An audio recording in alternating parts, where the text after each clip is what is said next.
बाजार। अब आपको सीधे लिए चलते हैं सीतापुर, जहाँ पर योगी आदित्यनाथ लाइव है।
तो सीएम योगी आदित्यनाथ, तो यूपी के मुख्यमंत्री योगी आदित्यनाथ अब सीतापुर पहुंचे हैं, जहां पे ये सीधा तस्वीरें हम आपको दिखा रहे हैं। टीबी दिवस पर कार्यक्रम जो आयोजित किया जा रहा है उसमें शिरकत करने के लिए योगी आदित्यनाथ मुख्यमंत्री पहुंचे हैं।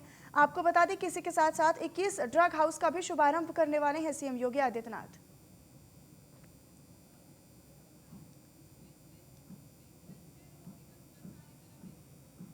तो सीतापुर से ये सीधी तस्वीरें जो हम इस वक्त आपको दिखा रहे हैं टीवी स्क्रीन पर, जहां पर सीतापुर में सीएम योगी आदित्यनाथ पहुंचे हैं। टीबी दिवस पर आयोजित कार्यक्रम में शिरकत करने के लिए सीएम योगी आदित्यनाथ पहुंचे हैं और इसी के साथ ही कुछ ही देर बाद 21 ड्रग हाउस का भी शुभारंभ करने के लिए सीएम योगी आदित्यनाथ यहां पर पहुंचे हैं। तो सीतापुर से सीधी तस्वीरें हम आपको दिखा। इस अभियान में हम लोगों ने देखा है उत्तर प्रदेश में भी 2020 की तुलना में 2021 में मरीजों की संख्या कम होती हुई दिखाई दी। लेकिन ट्यूबरक्लोसिस के लिए जो सबसे बड़ी बात है वह समयबद्ध ढंग से उपचार की व्यवस्था है। यद्यपि किसी भी व्यक्ति की नियमित और संयमित दिनचर्या उसे तमाम प्रकार की बीमारियों से और खासतौर पर पिछले वर्षों से क्या परिणाम दिए हैं देश के सामने और दुनिया के सामने, तो यह सामूहिकता की उस ताकत का परिणाम है जिसके बल पर हमने सबसे बड़ी आबादी होने के बावजूद, हेल्थ इंफ्रास्ट्रक्चर कमजोर होने के बावजूद हमने वह परिणाम देश के सामने, दुनिया के सामने दिया। और ये पहला उदाहरण नहीं था। पूर्वी उत्तर प्रदेश समेत हमारी तराई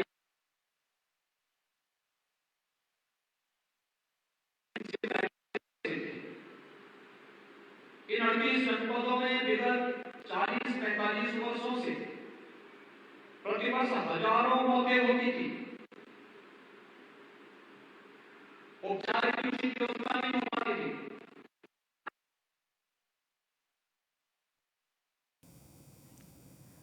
तो मुख्यमंत्री योगी आदित्यनाथ सीतापुर पहुंचे हैं, जहां पर वो विश्व टीबी दिवस पर जो कार्यक्रम है उसमें शिरकत करने के लिए सीएम योगी आदित्यनाथ पहुंचे हैं। और आपको बता दें कि कुछ ही देर बाद वो 21 ड्रग हाउस का भी शुभारंभ करने वाले हैं। तो सीतापुर से ये सीधी तस्वीरें। तो सीएम योगी आदित्यनाथ संबोधित कर रहे हैं, जहां पर उन्होंने ये सारी बातें कही कि जो भारत है उसको क्षय मुक्त करना है और जल्द ही इस पर जो है वो काम किया जा रहा है। तो सीएम योगी आदित्यनाथ ने ये तमाम बात की हैं।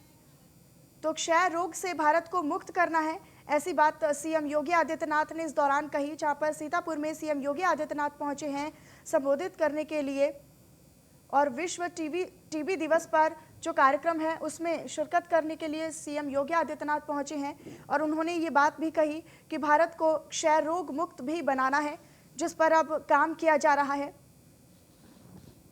तो सीएम योगी आदित्यनाथ, मुख्यमंत्री योगी आदित्यनाथ पहुंचे हैं सीतापुर, जहां की 30 तस्वीरें हम आपको इस वक्त दिखा रहे हैं।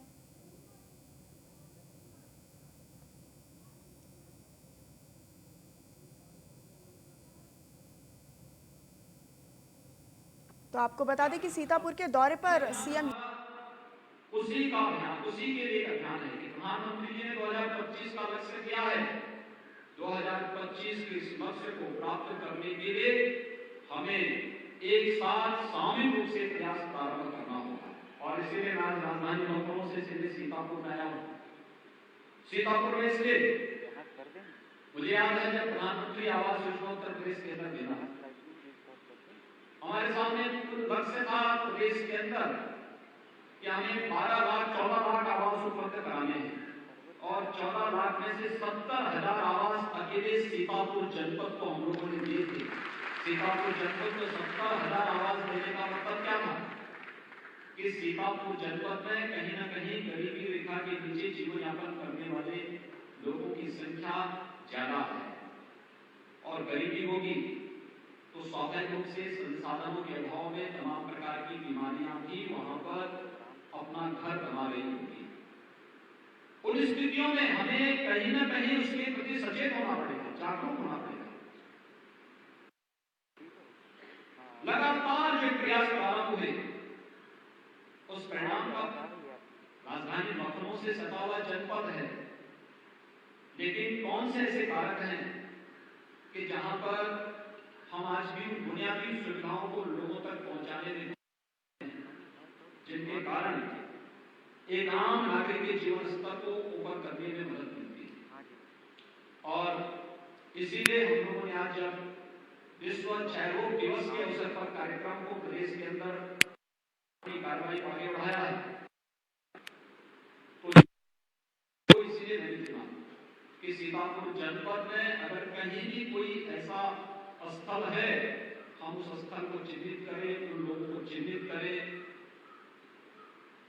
बीमारी अगर किसी व्यक्ति को हो जाती है तो उस व्यक्ति के प्रति भेदभाव नहीं होना चाहिए, उसके प्रति एक सहानुभूति व्यक्त करते हुए उसे शासन की योजनाओं के साथ जोड़ा जाता है। आज के दिन पर शासन की योजनाओं की कमी नहीं है। प्रदेश केंद्र सरकार और प्रदेश सरकार ने व्यापक पैमाने पर संसाधन उपलब्ध कराए हैं। टीबी की बीमारी का उपचार एकदम मुफ्त है। रोगी अगर चिन्हित हो जाए सबसे पहली शर्त ये कि दवा प्रारंभ करने के बाद उसमें निरंतरता रहनी चाहिए, गैप नहीं होना चाहिए। अगर 300 दिन का कोर्स है और उसने 100 दिन तक दवा ली फिर बीच में छोड़ दिया तो ये 100 दिन भी मिट्टी में मिल जाएंगे, इसका भी कोई मतलब नहीं है। बीमारी दूसरे रूप में फिर आ जाएगी। इसलिए उपचार में निरंतरता और नियमित और संयमित दिनचर्या के साथ ही प्रदेश केंद्र सरकार ने यह भी सुनिश्चित किया है कि ट्यूबरक्लोसिस से जुड़े हुए प्रत्येक मरीज को जिसे चिन्हित करके उपचार के लिए चिन्हित कर दिया गया उसको किट उपलब्ध कराए जा रहे हैं, लेकिन साथ साथ हर महीने 500 रुपये भी उस व्यक्ति को उपलब्ध कराए जाते हैं जिससे आवश्यक कोई भी इस प्रकार की पौष्टिक आहार उसे देना हो तो उसके लिए 500 रुपये अतिरिक्त, यानी दवा भी फ्री है और 500 रुपये भी जब तक उपचार चलेगा पर ट्यूबरक्लोसिस से मुक्त नहीं हो जाएगा 500 रुपये उस व्यक्ति को हर महीने प्राप्त होते रहेंगे। याद रखना ये व्यक्ति की जिम्मेदारी नहीं, ये पूरे समाज की सामूहिक जिम्मेदारी बनती है। कोई समाज तब तक खुशहाल नहीं हो सकता जब तक उस समाज में सर्वत्र खुशहाली न हो। एक परिवार में 5 सदस्य हैं, 5 सदस्य में से 2 लोग कमा रहे हैं, उस परिवार की कोई व्यवस्था उन 2 लोगों पर चल देती है। लेकिन परिवार में एक व्यक्ति कमाने वाला है और वह परिवार अगर सामूहिक रूप से नहीं है, एकजुट एक स्वर से किसी कार्य को नहीं कर सकता है, परिवार भाव उन लोगों के बीच में नहीं है, कोई बीमार है, कोई शराबी है, कोई जुआरी है और परिवार में अशांति है, तो वह परिवार कभी खुशहाल नहीं हो सकता है। याद रखना कि परिवार की खुशहाली अगर एक व्यक्ति की उच्छृंखलता से, एक व्यक्ति की लापरवाही से, एक व्यक्ति की नादानी से अगर परिवार की शांति भंग हो सकती है, याद रखना यह स्थिति समाज के अंदर भी निर्भर करती है। समाज में अगर कहीं बीमारी है, कहीं कोई अव्यवस्था है, कहीं पर कोई कमजोरी है, उस कमजोरी का निदान निकालना, उस कमजोरी का समाधान निकालना, उसके परिमार्जन के लिए उस प्रकार की व्यवस्थाएं करना, ये समाज की काफी नैतिक दायित्व बनता है। और ट्यूबरक्लोसिस जैसी बीमारियों के याद रखना, हमें 451 ट्रूनेट मशीन प्रदेश के अंदर एक साथ लोकार्पित की। उस डिजिटल एक्सरे मशीन भी हम लोगों ने तमाम जनपदों को उपलब्ध करवाई है। डिजिटल एक्सरे मशीन लंग्स पर ट्यूबरक्लोसिस का क्या प्रभाव पड़ा है, यह जानने का एक बहुत अच्छा माध्यम है। आधुनिक तकनीक पर आधारित ये मशीनें बहुत अच्छा रिजल्ट देती है। और ट्रूनेट मशीन, मुझे याद है जब विगत वर्ष कोरोना आया था, आरटीपीसीआर की लैब हमारे पास नहीं थी। हम लोगों ने उस समय हर एक जनपद को और प्रत्येक हॉस्पिटल को एक ट्रूनेट मशीन उपलब्ध कराई थी। कोरोना जांच में भी ये मशीन उतनी प्रभावी थी और उसने हमें बहुत मदद की उस समय कोरोना को नियंत्रण करने में, कोरोना के उपचार करने में और कोरोना मरीज को समय पे हॉस्पिटल पहुंचाने में। आज मुझे प्रसन्नता है कि ट्रूनेट मशीन 451 एक साथ प्रदेश के अलग अलग हॉस्पिटल को उपलब्ध कराई जा रही है, जिसके माध्यम से अब हम लोग ट्यूबरक्लोसिस की जांच कर सकेंगे और उसके माध्यम से मरीज को चिन्हित करके फिर उसके उपचार की व्यवस्था भी हम कर सकेंगे। आज एक साथ प्रदेश के 21 जनपदों में हम लोग औषधि भंडारण गृह पर निर्माण करने जा रहे हैं। आप देख रहे होंगे कि वर्तमान में हमारे प्रदेश में तमाम ऐसे कार्यक्रम चल रहे हैं, जैसे वैक्सीनेशन इस समय कोरोना का चल रहा है। कोरोना के वैक्सीनेशन के लिए वैक्सीन लगाने में सबसे बड़ी बात क्या होती है, इसके कोल्ड चेन को मेंटेन करना पड़ता है। ये कोल्ड चेन जहां पर वैक्सीन के लिए जितना टेम्परेचर निर्धारित है, हम उस टेम्परेचर में ही उस वैक्सीन को वहां पर लेके जाएंगे और जब तक उस व्यक्ति को नहीं लगा पाएंगे तब तक, इसलिए सेंटर स्थापित किए गए हैं वैक्सीन लगाने के सेंटर, जिससे कोल्ड चेन मेंटेन रहे और उस दौरान हम उस वैक्सीन को बेहतर तरीके से उस मरीज तक उस व्यक्ति को लगा सकें जिसके लिए उपलब्ध है। ये औषधि भंडारण गृह के पीछे का उद्देश्य यही है कि दवाओं को हम एक जगह सुरक्षित रख सकें। हमारे डिस्ट्रिक्ट हॉस्पिटल हैं, सामुदायिक स्वास्थ्य केंद्र हैं या प्राथमिक स्वास्थ्य केंद्र हैं या मेडिकल कॉलेजेस हैं, इसमें जितने भी हमारे जो भी पेशेंट आता है उनको जो भी सरकार के द्वारा उन्होंने दवाइयां ये फ्री में प्रत्येक पेशेंट को उपलब्ध कराई जाती है। लेकिन अगर हमारे पास इनको रखने के लिए स्टोरेज क्षमता ही नहीं होगी तो स्वाभाविक रूप से उसके लिए निर्धारित जो टेम्परेचर को बनाए रखना है, वहां पर उस प्रकार का वातावरण बनाए रखना है जिससे लंबे समय तक उस दवा को सुरक्षित और संरक्षित रखा जा सके। आज प्रदेश के अंदर 21 जनपदों में हम ये सुविधा भी उपलब्ध कराने जा रहे हैं, यानी एक साथ तमाम प्रकार की सुविधाएं। ट्यूबरक्लोसिस के खिलाफ अभियान भी है, स्वास्थ्य जन जागरूकता का अभियान भी है और इसके साथ ही आने वाले समय में स्वास्थ्य के प्रति प्रत्येक नागरिक को बेहतर स्वास्थ्य सुविधा उपलब्ध कराने के लिए अच्छी और गुणवत्ता युक्त औषधि उसे समय पर उपलब्ध हो सके, यह सुनिश्चित करने के लिए भी प्रदेश सरकार के द्वारा जो प्रयास प्रारंभ हुआ है, राष्ट्रीय स्वास्थ्य मिशन के अंतर्गत इस कार्यक्रम को आगे बढ़ाने की कार्रवाई का आज प्रदेश में शिलान्यास भी हो रहा है। मैं आज के इस अवसर पर आप सभी सीतापुर वासियों को, प्रदेश वासियों को इस बात के लिए हृदय से बधाई देता हूं कि प्रदेश ने अब तक कोरोना पर बेहतर नियंत्रण किया है, लेकिन अभी हमें एक बार फिर से सावधान रहना होगा। आज एक अच्छी खुशखबरी है, भारत सरकार ने तय किया है कि 1 अप्रैल से 45 वर्ष से ऊपर के प्रत्येक व्यक्ति को भी वैक्सीन लगेगा, कोरोना वैक्सीन लगेगा। मैं आप सबसे भी हूं और जिला प्रशासन से मैं इस बारे में कहूंगा कि जनपद के अंदर हम लोगों ने इंटीग्रेटेड परमानेंट कंट्रोल सेंटर स्थापित किए और पहले से ही वहां सेंटर में तय कर दिया कि कितना वैक्सीन वहां गया है, उतने लोगों को उस सेंटर में पहुंचाने की व्यवस्था करना। लेकिन वैक्सीन का मतलब ये नहीं कि हम लापरवाह हो जाए। वैक्सीन का मतलब ये हमें और भी सावधान होकर के कार्य करने के लिए प्रेरित करेगा।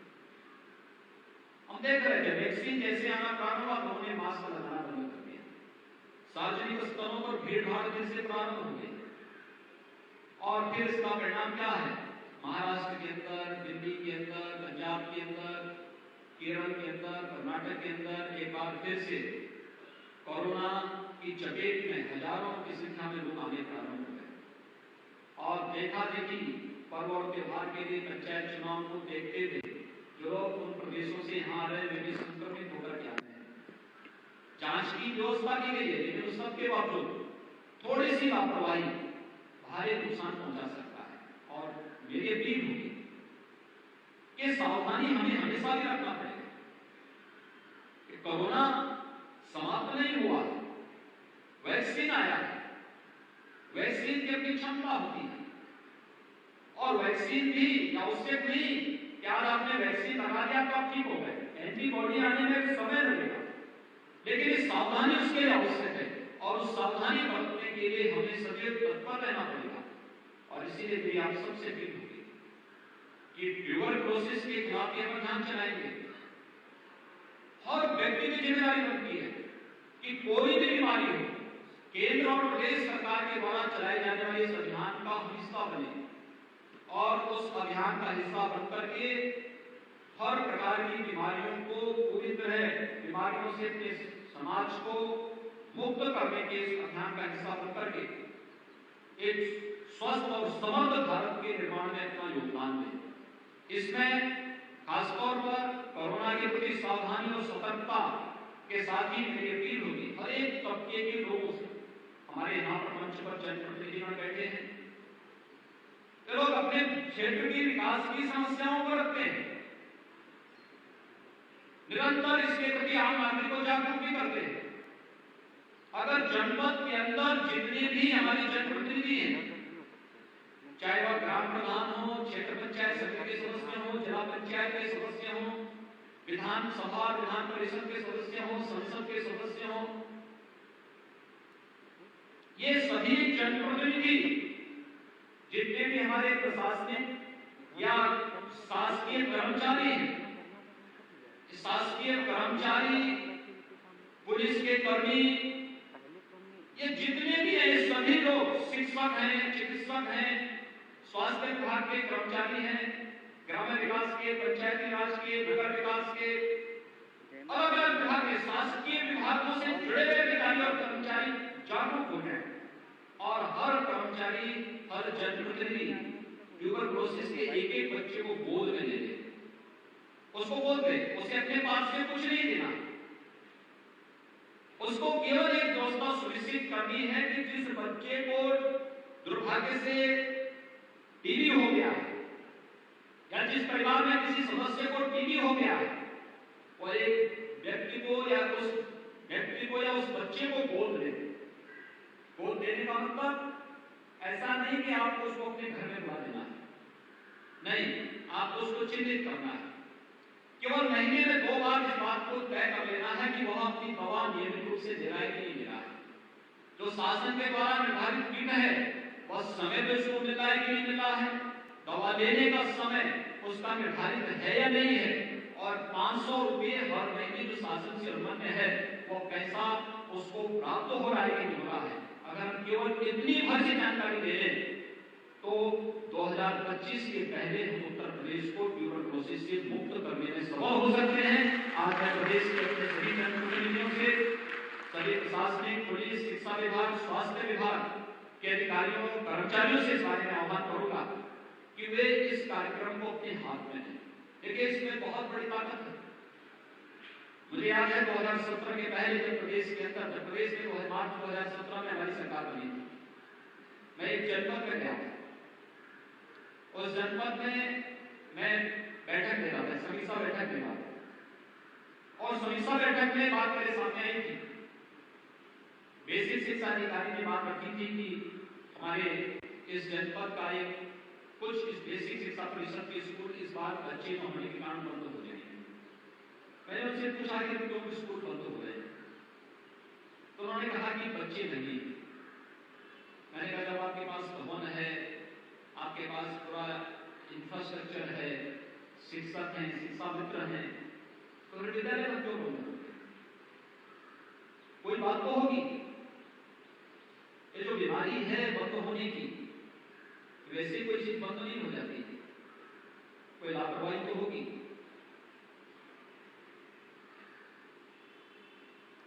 मैंने अलग से बैठक बुलाई, बेसिक शिक्षा अधिकारी को मैंने कहा बैठक से जाइए, और उस प्रधानाचार्य को इस बैठक के बाद मेरे पास बुला के लेके आइए। प्रधानाचार्य को मेरे पास बैठक समाप्त होने के बाद प्रधानाचार्य मेरे पास थे, बेसिक शिक्षा अधिकारी भी थे।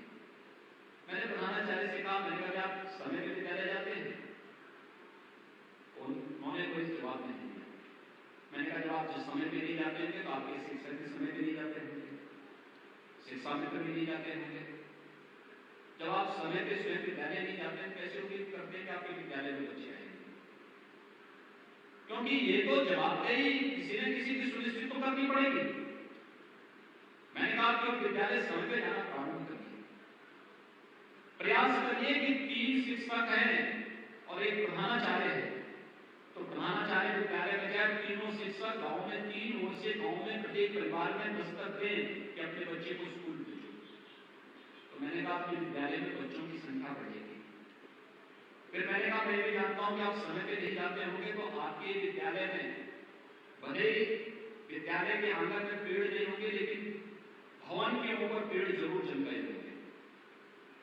तो प्रधानाचार्य ने कहा, मैंने कहा मैं जानता हूं, क्योंकि पेड़ वही जमते हैं जहां पर उन्हें लगता है कि इनकी दृष्टि नहीं बढ़ रही है और ये लापरवाही का उदाहरण है। तो मैंने कहा एक दिन सभी शिक्षक मिलकर के पेड़ों को वहां से हटाएं, अभिभावकों को बुलाएं, उनके सामने अपनी पुताई करें, स्वयं झाड़ू लगा करके अपने विद्यालय की सफाई करें, और मैंने कहा देखना गांव के लोग आपको मदद करने के लिए दौड़ पड़ेंगे। और मुझे प्रसन्नता है कि 1 वर्ष के अंदर वही विद्यालय राष्ट्रपति पुरस्कार प्राप्त किया, और उसमें 350 से अधिक बच्चे आज की दुनिया में, जो विद्यालय बंद हो रहा था उस बेसिक शिक्षा परिषद के विद्यालय में 350 से अधिक बच्चे पब्लिक स्कूल से नाम रखाकर उन विद्यालयों में लोगों ने आना प्रारंभ किया। ये भाव, और फिर हम लोगों ने प्रदेश के अंदर एक कार्यक्रम प्रारंभ किया था, ऑपरेशन कायाकल्प। ऑपरेशन कायाकल्प में मैंने प्रत्येक जनप्रतिनिधि से कहा था, प्रत्येक प्रशासनिक और पुलिस अधिकारी से कहा था, शिक्षा विभाग के अधिकारियों से भी कहा था, एक विद्यालय को बोल लीजिए। उस विद्यालय में बहुत ज्यादा पैसा नहीं लगेगा, जितना संभव हो सकता है सामान्य रंगाई पुताई पहले जरूर में करके, अपने किसी परिचित, आपके पास साधन नहीं है, किसी परिचित को बुला करके उसके माध्यम से थोड़ा सहयोग कर दीजिए।